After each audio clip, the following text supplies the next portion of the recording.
What goes on in the private lives of the famous, the notorious? You will share the laughter and the tears. Never has anyone dared to put on the screen a story told with such boldness. Hello, and welcome to the Video Psychosis podcast. This is episode 16. I'm your host, Strong Knotz, and this is going to be our first episode of 2021. Our last episode was the annual Halloween challenge, what I've been watching in Halloween.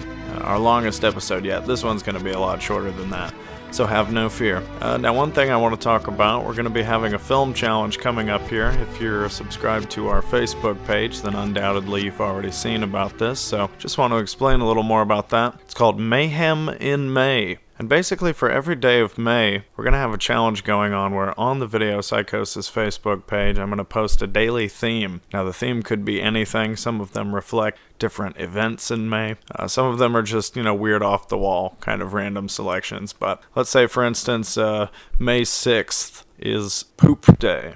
So you have to take a picture of poop in a movie. Give me the name of the movie. Feel free to post that screenshot or picture of poop from the movie on the daily challenge as we post it. But yeah, every day there's going to be a different challenge. 31 different movies. You have to have 31 different movies. You can't use anything twice. There's going to be specific rules attached to some of the challenges, so check in every day on the Facebook page to see what's going on. And hopefully by the end of June I'll have 5 people selected randomly, the winners, and we will be sending them gift packages containing movies, music, books, Video Psychosis merch, pins, stickers, all kinds of cool goodies. So this is your free chance to win some cool stuff, so feel free to join us for Mayhem in May. And for anybody else who didn't already see it, just recently shared on the Video Psychosis Facebook a letterboxed list with all the movies referenced or discussed on the show so far. So if you've ever listened to an episode and taken notes, wanted to look up certain movies, here's a gigantic list to look at by genre, decade, all kinds of cool stuff. Check that out if you want to see some of the movies we've talked about. We're going to roll right into the episode here, and the theme of the show for today, I'm going to be talking about what I've been watching since the last episode, stuff I've seen for the first third of the year so far, a lot of directors who I've been following and catching up with their work. So first up, I'm going to talk about Gene Saks. I watched The Odd Couple with Walter Matthau and Jack Lemmon. I also watched Billy Wilder's The Fortune Cookie with those two. But I watched The Odd Couple and Barefoot in the Park with Robert Redford and Jane Fonda for the first time. Now, of course, both of these written by Neil Simon, and Gene Saks had a special association with Neil Simon. They worked together for almost 2 decades. And Gene Saks directed these two, but he also did Brighton Beach Memoirs, Last of the Red Hot Lovers, which I really like. I think Alan Arkin's really funny in that movie. He also made Cactus Flower with Goldie Hawn, and some other Neil Simon stuff that I've been watching, Murder by Death, which I thought was really funny. Really good send-up of all the murder mysteries. All the characters based on different murder mystery authors. Really, really funny movie. Also, Seems Like Old Times with Charles Grodin, Chevy Chase, Goldie Hawn again, and California Suite, directed by Herbert Ross, who did a few Neil Simon adaptations. So, Gene Saks, seen a couple of his movies. I enjoyed both of those. I would say I liked The Odd Couple better than Barefoot in the Park, but both worth checking out. And I enjoy Neil Simon, even though he's pretty sappy and talkative and kind of Aaron Sorkin-y, but I don't know, it is what it is. It's okay. I enjoy it. Next up, Jonathan Demme, who I'm a big fan of. I've seen quite a few of his movies, but I've been catching up with a lot of his 70s work that I hadn't seen yet. I watched Caged Heat for the first time and really, really enjoyed that movie. I thought it was really, really cool. I liked the cast, thought it was really funny. Really underrated movie. I would actually put that among my favorites of his. And another one of his from 79 with Roy Scheider, Last Embrace. That's a pretty solid thriller. A lot of Hitchcockian elements, constantly moving camera work. Tak Fujimoto there, regular collaborator of Jonathan Demme's. A great looking movie. Kind of slows down in the final third, and there's kind of like elements of vertigo in there. And I don't know, it kind of tampers out a little bit toward the end, but I enjoyed Last Embrace. Not as much as Caged Heat, but worth seeing. Roy Scheider's always pretty cool.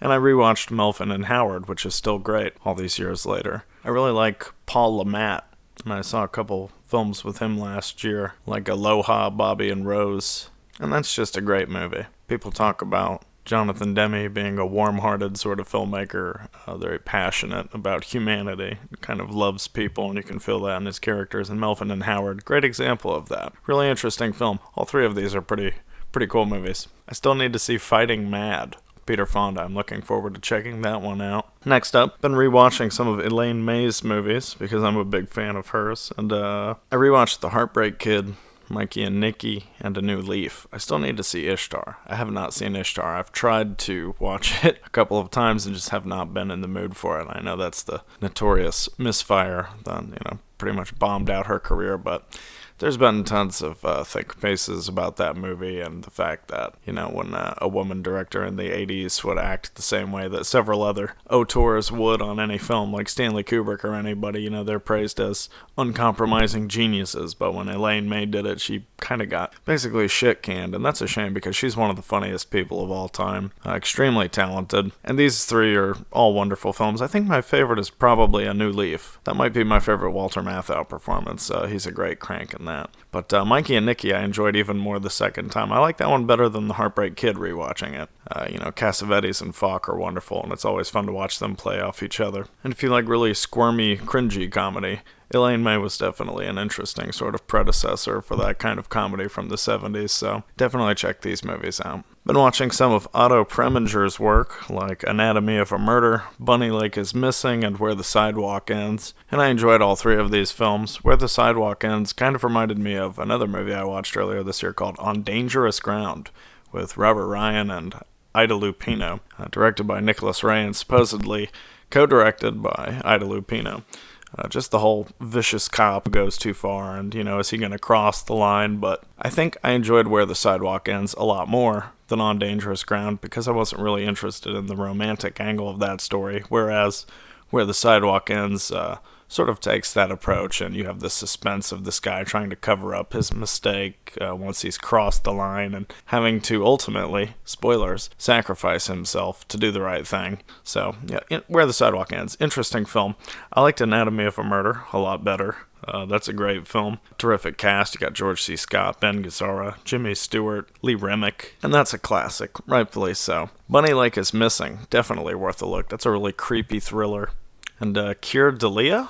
I guess everybody knows him from 2001, A Space Odyssey, and Black Christmas, but he was in some interesting films, and he definitely turns in a really oddball, sort of sleazy performance in this movie. Definitely worth a look if you're interested in an unorthodox, sort of spine-tingling thriller. And Laurence Olivier is great in this movie, too. Been watching some Hitchcock. I rewatched Rope with Jimmy Stewart, which is one of my favorite films of his. Holds up really well. I'd only seen it once, watched it again. I still think it's wonderful. It's funny that people do all this debating about the way the film's put together. Obviously edited to look like one take, though it clearly isn't, a one-take kind of movie. Some people don't like the staginess of it, but that's never bothered me. I like films like that, and films adapted from plays, and single settings, character studies, lots of dialogue. I enjoy that kind of stuff. But Rope is still one of my favorites of Hitchcock's. I also watched The Lodger for the first time, his film from the late 20s, and that one didn't do much for me. I thought it was interesting, kind of based on Jack the Ripper, but ultimately it wasn't too memorable for me. I'm glad I watched it, but I honestly would have to see it again because it didn't make much of an impression on me, but I remember thinking some of it was pretty interesting. Also watched a couple of films by George Marshall. Those would be Destry Rides Again, once again, Jimmy Stewart here. This is late 30s Western with Marlene Dietrich. Really, really funny comedy Western movie where Jimmy Stewart's this guy who doesn't even pack a gun, but he's like the sheriff who gets shit done, so... Pretty funny movie. And even funnier movie, I also watched Murder, He Says from 1945. And Murder, He Says is a very odd 40s comedy, a sort of horror crime comedy, if you will, with Fred McMurray from Double Indemnity. He is visiting this family and gets roped into their craziness, and there's like a glowing dog and, a murderous family going on, people trying to find this hidden money and these crazy hillbillies. Just a really weird movie, kind of similar to Arsenic and Old Lace, but definitely a lot weirder than that movie, I think. This one's really underrated, and this is actually one that was recommended to me by a guest speaker on our last episode, Max Meehan. a good friend of mine. So thank you, Max, for recommending Murder, He Says. That was a great movie. Also watched a couple of films by the Polonia brothers, who we've talked about on the show. We talked about Bad Magic on the last episode. And I watched Channel 13, this lost anthology horror film that they made and was recently completed by the surviving Polonia brother. And that was pretty entertaining. I preferred Hallucinations, which I finally got around to watching, which is made when they were really, really young. One of their first, 2 or 3 films. I think they made it after Church of the Damned. I'm not 100% sure on that, but just basically a fever dream sort of horror movie that only a teenager could come up with. This kind of nightmarish, pseudo-surrealist, just insanity. Definitely worth checking out if you like shot-on-video stuff. Last year I got really into Alan Clark and watched several of his films. A lot of the TV stuff like Psy Warriors and the original 70s version of Scum that didn't air on TV after it was originally made and didn't come out until I think 91. And I also watched The Firm with Gary Oldman. This year I checked out Penda's Fen, which was magnificent, and Made in Britain with Tim Roth, which was also quite good. I think Alan Clark's a terrific filmmaker, really underrated. I wish that there was an American release of the Descent and Disruption box set that they put out with a lot of his BBC work. He passed away, really only made, I think, a couple of theatrical features, like Rita Sue and Bob 2, and the Billy the Kid versus the Green Bay's Vampire. Most of his stuff was done for TV, but really excellent director, really intellectual, fiercely original, definitely worth checking out. Penda's Fen I especially recommend. A really interesting sort of folk horror film about sexual awakening and religious confrontation with the inner self, and just a really interesting piece of work. Definitely something you wouldn't see anything like that made for TV now, unless maybe it was on HBO, but even then, probably not. Watched a couple of Tony Scott movies. I got around to watching Crimson Tide because I'm a big fan of James Gandolfini and Gene Hackman, a few other people's in that movie. So I finally watched Crimson Tide, and that was a lot better than I expected it to be.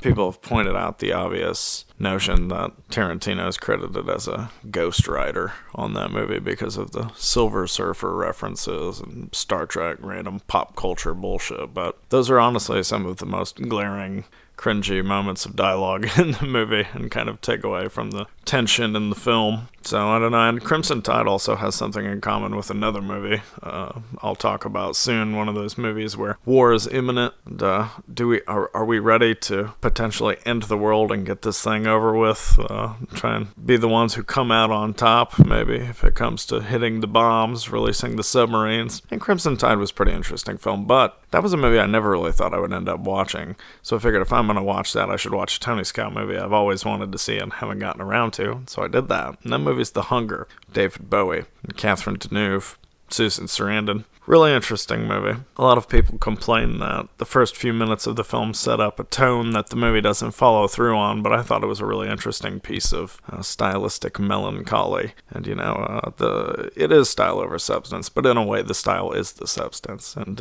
no, I really enjoyed it. I didn't have any problems with The Hunger. I thought it was sexy. It was great to look at. It had good music. I really enjoyed this one. Worth checking out if you want sort of off-the-wall vampire flick. So talking about Crimson Tide and these end-of-the-world situations. I also watched 7 Days in May by John Frankenheimer not long ago, and I think that fits into a similar tone where, you have somebody breaking the stride and putting themselves on the line, maybe, and crossing the borders of what's supposed to be appropriate. And so that brings me to the next film, Sidney Lumet. I finally watched Failsafe with Henry Fonda, once again, Walter Matthau. That's an excellent movie. Really terrifying ending. A great opening scene. I love the use of negative imagery to give it a nightmarish tone. Failsafe is certainly one of his best movies, and definitely worth checking out. And my favorite film of his that I've watched so far this year, but I also watched Murder on the Orient Express from the 70s. There's, of course, that terrific scene in that movie with the climax of the film with Poirot describing who the murderer is, what happened, and it's like this long, 30-minute speech that explains everything going on. And of course, that's really well done. Pretty great cast in that movie. I enjoyed that movie. Also saw The Morning After with Jane Fonda, Jeff Bridges, Raul Julia. I really liked the first half of this movie.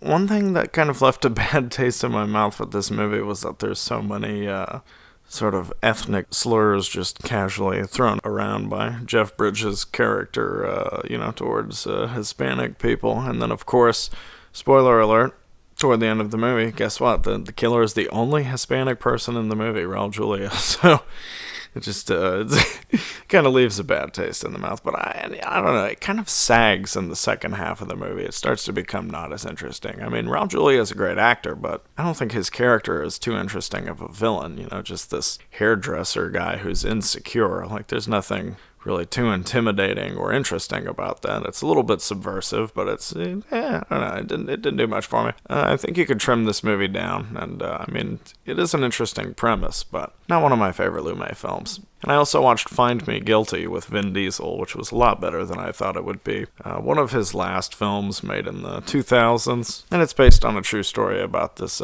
gangster who's just an interesting sort of huckster character. The gangster next door, basically. Funny movie, worth checking out. Like I said, a lot better than I thought it would be, but I don't have too much to say about that one. So, Sidney Lumet, a director I always look forward to seeing more movies by. Next up, here's a director that I got into last year, and I don't think I've talked about him on the show. That's Claude Chabrol. I saw several of his films last year, including The Breach, The Butcher, This Man Must Die, The Ceremony, Masks, The Cry of the Owl, Thank You for the Chocolate, also known as Nightcap from 2000 with Isabelle Huppert. And this year, I've watched 4 of his films so far.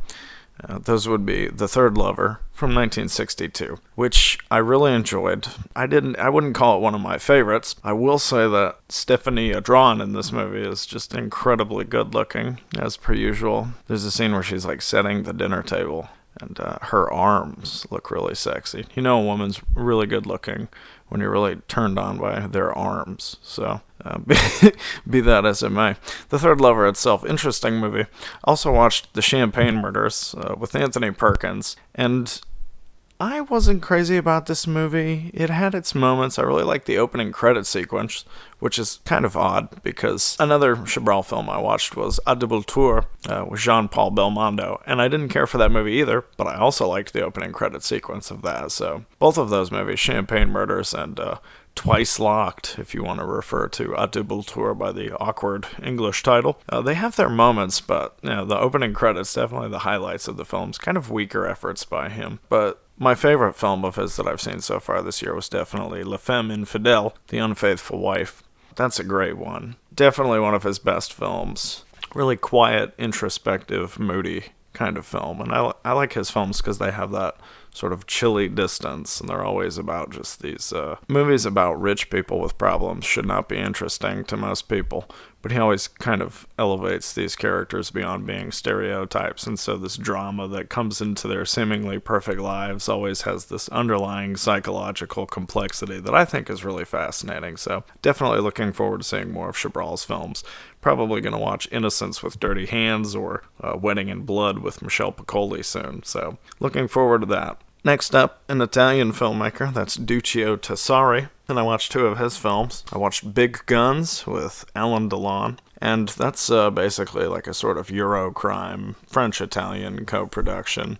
I was really geared to love this movie, and ultimately I think it's just a good movie, not a great movie. It's entertaining, and it has really great set pieces, some great stunts and kill scenes in it. Pretty standard plot, nothing too exciting there, but it's got great music. I love the theme song. And of course, Delon's always entertaining to watch. I watched a few other films of his that I'll talk about here in a bit. But Big Guns, unfortunately, can't live up to its trailer. The trailer's basically like a greatest hits reel of the movie. Now, the version I saw of that film was about like an hour and 40 minutes, maybe a little bit longer. And I've heard that there's 2 different cuts of the film, so I would like to see a shorter cut of that movie. I think trimmed down, that could be potentially a more exciting action picture, whereas it's a little overlong. The 100-minute mark, I think. But the other film I watched by Tessari, a spaghetti western, A Pistol for Ringo, with Juliana Gemma. That was a great film. Surprised me a lot. It was really funny, really well made, some very clever stuff in there. I would actually put that I would say that that's one of my favorite westerns I've watched so far this year. And it's interesting to me because I'm not too familiar with Gemma's filmography, but I did see him in Day of Anger last year, so to see him in that role before Pistol for Ringo, I thought made Pistol for Ringo more entertaining. Him as a more suave, sort of together character who plays by his own rules, as opposed to the town lackey who cleans up poop and gets shit on by everybody until Lee Van Cleef sort of teaches him the rules of the road. But yeah, Pistol for Ringo, high recommendation on that one. I look forward to seeing the sequel soon. One director I've been catching up with quite a bit, that's Ken Russell. And I watched a TV documentary about him from the 2000s called A Bit of a Devil. Also watched a short film he did for the BBC in 1961 called Antonio Gaudi. Of course, that's a documentary subject about the great architecture there. Features I've seen by him, I watched $1 Billion Brain with Michael Caine, and I won't say much about that because I posted about it on our Facebook page not long ago, but I really enjoyed that movie. I think it's underrated. I liked it a lot more than Funeral in Berlin. I would say that it's every bit as entertaining as The Ipcress File, and I really like The Ipcress File, so check out $1 Billion Brain. I also watched The Lair of the White Worm. Now, Paul Malik talked about that on his episode, so I won't say much about that. That was a very pleasant surprise, a lot funnier than I thought it would be, really tongue-in-cheek, and I liked all the sort of hellish nightmare sequences. Definitely recommend both of those films. Also watched Mahler on the Criterion streaming site, and that was okay. Not one of my favorites of his, but I do want to see more of his films about composers like Listomania and Savage Messiah. I have a copy of The Music Lovers that I plan on watching soon, but Mahler has enough interesting imagery and ideas going on that it's worth checking out, even if it's kind of hit or miss for you. But of course, when you watch his, musician biographies, you have to, know about the musician beforehand because they're not straightforward biopics. He likes to celebrate the eccentricities of artists and what creates their work, as defined by their sort of persona, the outrageousness of their sort of ego as expressed through the art. And of course, that's perfect for Ken because he was a larger-than-life figure. Another filmmaker that I got really into last year, and I've been catching up with some more, that's Anthony Mann. Now, I saw Raw Deal several years ago, and really liked that. Definitely one of my favorite film noir movies, but I never really caught up with much of his other work until a couple of years ago when I was reading about him in the 1001 Films You Have to See Before You Die book. I was reading about his westerns, and I ended up watching them and really getting into them. And of course, the ones with Jimmy Stewart are incredible. I think they're all great, except I'm not so crazy about Bend of the River, but it's an interesting film. I don't write it off, but I much prefer Winchester 73, or The Man from Laramie, The Far Country. My favorite is The Naked Spur. But of course, Anthony Mann made other great westerns. Man of the West, The Tin Star, The Furies. I still haven't seen Devil's Doorway, but I'd like to. And last year I watched several of his movies like The Black Book and T-Men. And I mentioned He Walked by Night on an episode of the show last year. But this year, I watched a really short film he did from the mid-40s called Strangers in the Night. Sort of a traditional thriller, not one of my favorite. I would actually put that among my least favorite films I've seen by him. But I also watched The Tall Target from the early 50s, and that's of course his sort of suspense thriller about trying to thwart Lincoln's assassination. And of course there's this agent on a train who finds out that everybody's in on this conspiracy to whack Lincoln. So that's a terrific, excellent movie. And if you're not familiar with Anthony Mann, he's really accessible and a master of genres. He didn't just work in film noir and westerns. I mean, he also made other great films in an eclectic variety of genres, so I recommend his films, and The Tall Target's great. Currently streaming on the Criterion site, but it's going to leave at the end of April, so. Another director who I've been trying to kind of catch some deep cuts by, that's Alex Cox. Now, I've seen most of the popular Alex Cox movies, but I never really dove too deep into his filmography, so I watched The Winner on Tubi. And this is an interesting movie because the director himself even admits in his book about spaghetti westerns, 10,000 Ways to Die, he notes the irony of naming the film The Winner, and says that it's a half-good film.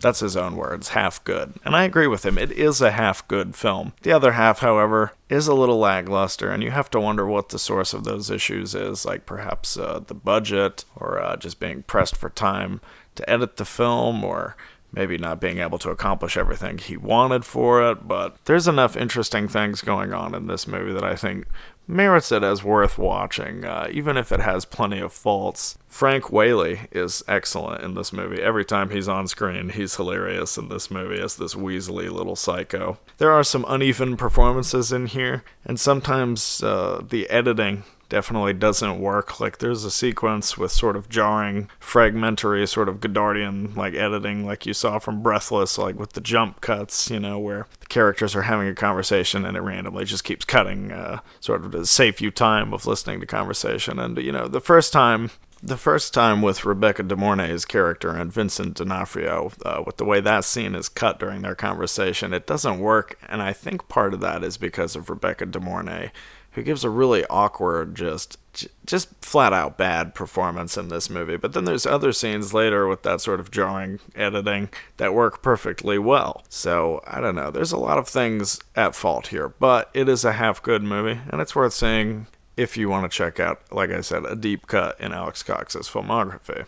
I also watched his film Death in the Compass, which started off as a TV movie from 1992 and then was expanded to a feature-length release in 1996. That's a pretty interesting film with a great cast, several of his regular actors. You've also got Peter Boyle in there, who actually, now that I think about it, was in Walker, so I guess one of his collaborators. Death in the Compass is interesting. A very unusual film, really experimental, and has a lot of similarities with Revenger's Tragedy. So if you enjoyed Revenger's Tragedy, give Death in the Compass a look. Talked about Jack Arnold before on the show, but I've only really talked about his horror and sci-fi work on the show. I've mentioned that he's directed several other genres, but I haven't really talked much about those films. So I watched a western of his called No Name on the Bullet with Audie Murphy. That was a great, great movie. Audie Murphy is super cool in that movie. Basically comes to this small town and causes a ruckus because everybody just expects he's there for revenge or to kill somebody, and his motive isn't really known until later in the film, but he befriends a sort of doctor in town, and they become enemies, and then they sort of gain an understanding, and as his motives are revealed, people in the town who just kind of have it coming to them slowly get dispatched. And yeah, No Name on the Bullet, excellent western, check that out. Also watched The Mouse That Roared with Peter Sellers and Gene Seberg, and this is a really funny movie, really creative. I love what they do with the Columbia logo at the beginning and the end of the movie, and it's a really funny, goofy story where, of course, once again, Peter Sellers plays several roles just like he did in Doctor Strangelove, and this tiny country that's about to go bankrupt basically gets the insane notion in their head that the only way to save their economy is to declare war on the U.S., since of course they can't beat the U.S. being such a small country, and they claim that, America always takes care of other countries after they go to war with them, so they'll help boost our economy again, and everything will be okay. No harm, no foul. But then the small country, led by Peter Sellers and these other goofballs and chainmail, basically ends up actually kidnapping this scientist with something called the Q bomb and his daughter, and they basically beat the U.S. And it's about the shenanigans that ensue. Yeah, pretty funny movie. Check it out. I enjoyed that. It's a sweet, lighthearted sort of movie. You could watch that with your family. The last director I'm going to talk about here is Marco Ferreri. I had seen The Big Feast before, and I've seen that a couple times, maybe 3 times. I really like that movie. Finally got around to watching Dillinger is Dead. Really enjoyed that. Michelle Piccoli, regular collaborator of his, also in the other film I'm going to talk about. And of course you've also got Anita Pallenberg in this movie from Performance. Dillinger is Dead is really interesting. I think it's in that sort of era for Ferreri where he is about to start making even more bizarre, revolutionary, sort of subversive, antagonistic kind of films. And Dillinger is Dead is a pretty quiet movie with loud ideas, not unlike the man himself, it's a sort of anti-consumerist movie about really just the dangers of boredom. This guy who has the perfect bourgeois existence, he designs gas masks, and he begins to feel conflicted about that. He goes home, makes dinner, watches some movies projected on the wall, finds a gun in the basement, might have belonged to John Dillinger, and he cleans it, paints it, shoots his wife, and escapes, and gets on a pirate ship, and he's gonna cook for these exotic pirate women. So yeah, there you go, Dillinger is Dead. Excellent movie. If that doesn't sell you, then, get out. And I also watched The Last Woman from 1976. This movie is interesting. A lot of people will be really, really uncomfortable with it. Now, of course, Ferreri, like I said, is a really subversive filmmaker, politically, sexually. There's lots of just grotesque imagery and almost fetishistic obsessions in his films. And The Last Woman will be uncomfortable to a lot of viewers for a lot of reasons. One of those will likely be the fact that it stars Gerard Depardieu in the film.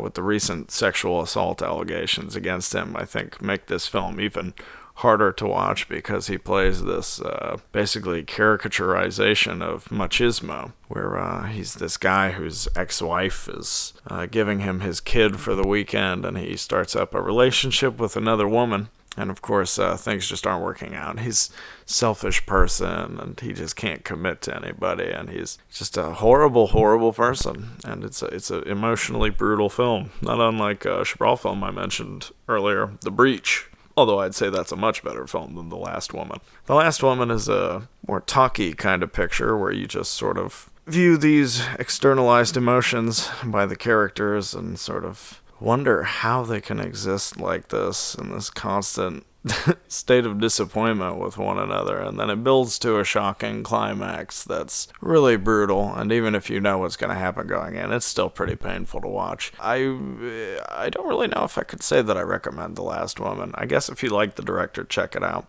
But my least favorite of his films that I've seen so far, but I am looking forward to seeing more of his films, like The Wheelchair, Don't Touch the White Woman, I Love You, The Harem, The Ape Woman. Pretty large filmography, and I can't wait to really dive in there and see more of it. So Ferrari's an interesting director. And most of these filmmakers, these are people that I've been familiar with and have just been trying to catch up with and see more films by, get a bigger taste of what their career was like. Some other films I've seen so far this year that I really liked. Survive Style 5+. This is a really weird Japanese sort of anthology movie that's a mixture of everything: crime, drama, comedy, horror.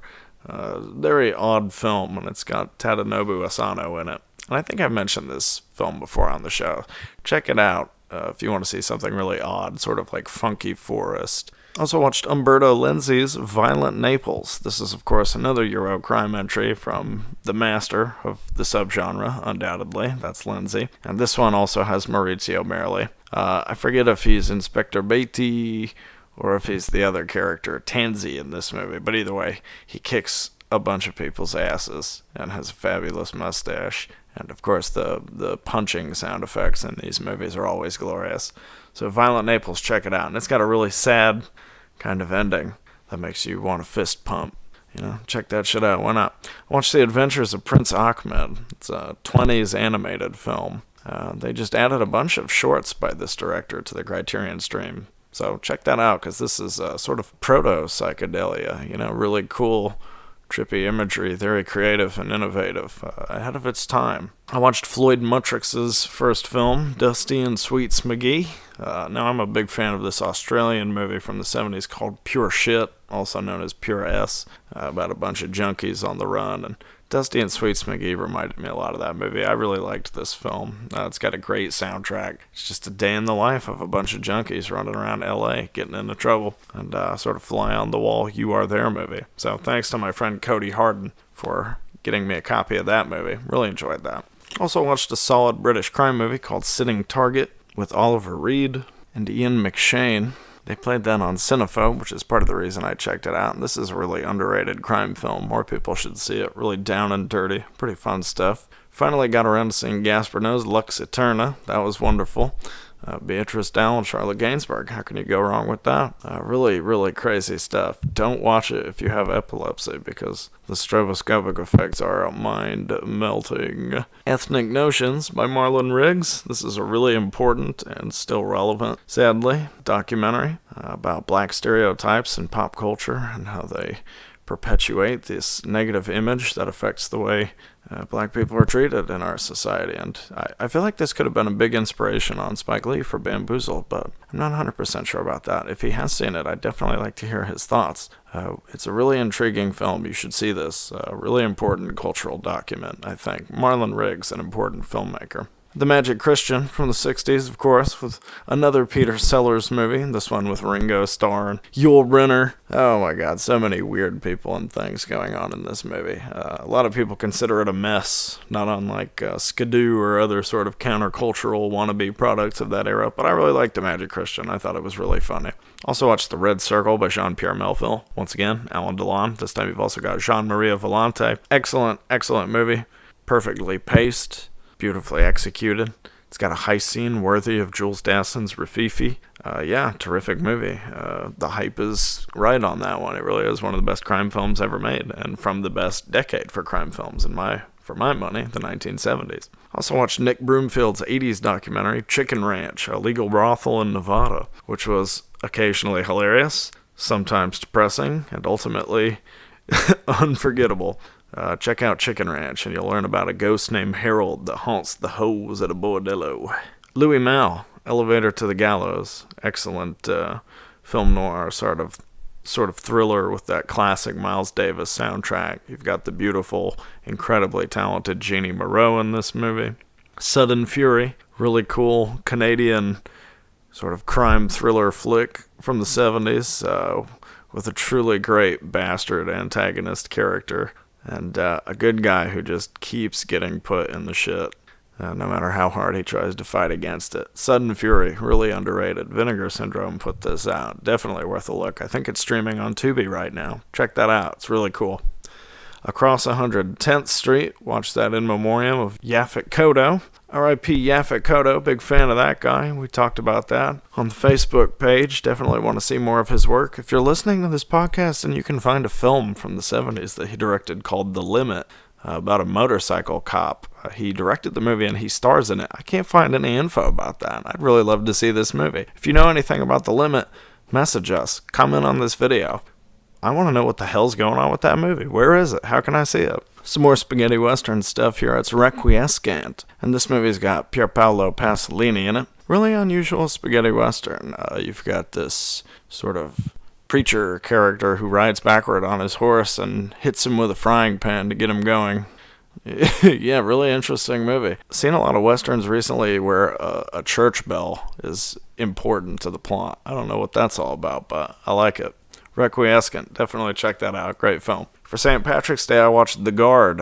Really funny movie. A lot better than I thought it would be. Dark sense of humor. If you like his brother's film like In Bruges or Seven Psychopaths, and if you enjoyed Calvary, of course, then yeah, check this out. Some more Alain Delon. It's Joseph Losey's Mr. Klein. This movie is incredible. I was devastated by it. An existential sort of mystery movie with one of the most devastating endings I've ever seen in a movie. Absolutely terrifying. Delon's incredible in this movie. Once again, you got Jeannie Moreau in a small role. Amazing, amazing movie. And I loved The Servant, but this movie blew me away. I might like it even more than The Servant. Check out Mr. Klein. Terrifying movie. Encounters of the Spooky Kind by Sammo Hung. This is a really funny kung fu horror comedy with an insane ending that you just have to see to believe. And there is a Blu-ray coming out soon for this movie, so stay tuned for that. That's going to be worth buying. The Stranger's Gun Down, yet another spaghetti western, also known as Django the Bastard. This is a cool sort of horror western where the main character might be a ghost. And it's got great music, just a really underrated movie. If you enjoy Django Kill or Metallo, or Cemetery Without Crosses, and God Said to Cain, stuff like that, check out Django the Bastard. George Segal recently passed away, so in memoriam I watched No Way to Treat a Lady with Lee Remick and Rod Steiger. And Rod Steiger is so over the top in that movie. It is wonderful. He does not just chew the scenery. As I told a friend of mine, he devours it, regurgitates it, and consumes it again. That's how ridiculously over the top Rod Steiger is. Check out No Way to Treat a Lady. Really, really funny movie. Interesting thriller. Skin Game. Here's an early 70s western with James Garner and Lou Gossett. This is a really interesting film about race relations that I wouldn't be surprised if Tarantino took notes on for Django Unchained. Really interesting film. Really subversive. Hard to believe a major studio made this movie. I haven't seen many movies like it. Definitely check this out if you're interested in the western genre and want to see something kind of different than the average film. Highly recommended. Stunt Squad, some more Eurocrime stuff. This movie has an excellent bad guy who meets an incredible ending. There's some wonderful music by Stelvio Cipriani. Super cool bike and car chases. Awesome movie. You know, three cool guys in leather jackets and yellow helmets riding bikes around Italy, beating the shit out of drug dealers. What more do you need to know? Watch Stunt Squad. Some more Italian films here, but this one a more political effort. This is Francesco Rossi's The Mattei Affair from 1972 with Gian Maria Volante. Excellent movie, gorgeously photographed, really intriguing sort of flashback structure that almost makes it seem like a murder mystery kind of film, because it is kind of like a conspiracy thriller based on a true story about Enrico Mattei. And this is an incredible movie. I highly recommend it, even if you're not into foreign films or political films. It's very intriguing, and it'll keep you on the edge of your seat and leave you with a lot of questions that'll make you want to actually look up the real case and sort of learn more about the true story. So check out The Mattei Affair. Also by D.A. Pennebaker and Chris Hedges, Town Bloody Hall. And, this is just a fascinating cultural document. It's funny, it's enlightening, it's important, it's essential. This is a really fascinating sort of piece, exemplary of a time and place, but still kind of achingly relevant. Town Bloody Hall. Definitely check that out. Criterion just put that out, so stream that or get the DVD.